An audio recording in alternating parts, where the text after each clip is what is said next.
Hello everybody, welcome back to another Escape from Tarkov video. Today let's discuss PostFX and the best PostFX settings that you can use to help your game's performance, see better, and just overall have a better game experience in Escape from Tarkov. Let's go ahead and jump into that video now.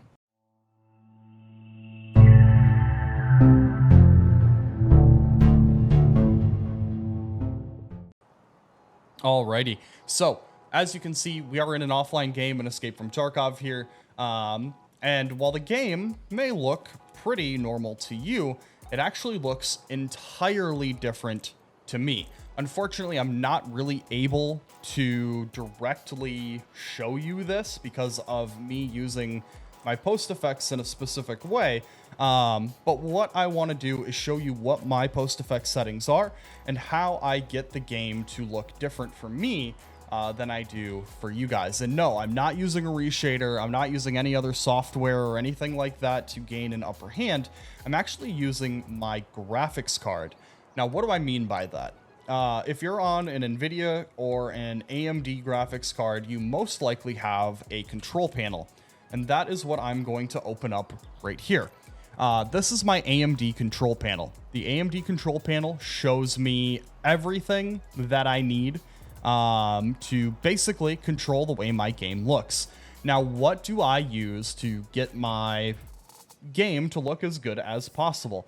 To do that, what I do is I turn on Radeon Super Resolution. I have that enabled and then borderless full screen. And then I turn this a lot more to performance over quality. And then I put my sharpen effect to about 75. And then, of course, I turn on anti-lag as well. But the big thing that most people are going to want to use is custom color. With this, you guys are able to control everything that you normally control in Escape from Tarkov with your graphics card instead of the actual program. Now, why do this? Using Tarkov's PostFX does put a little bit more strain on the game, and that does typically mean that you are going to get worse performance. So instead, by running it through your system, it's not going to strain as much on the game for you, meaning you get a higher FPS total. When I did this the first time, I ended up getting about, I would say, 10 to 15 extra frames just by turning off PostFX and using my control panel instead, as well as some boosted stuff as well because I optimized this as much as I could. Now, what I do is I leave my color temperature alone. I jump my brightness to 45. I turn contrast up to 150 and saturation up to 160. I do recommend that you play with these settings. I am red-green colorblind, so I do tend to need a little bit more color and contrast than most people when they play Escape from Tarkov. And Escape from Tarkov really doesn't have a ton of great options for people who are colorblind to begin with. Along with that, if you go to your advanced settings, you can turn on things like anti-aliasing. So I have my anti-aliasing set to enhance application settings. I have it set to multi-sampling, and then I do have morphological anti-aliasing on as well.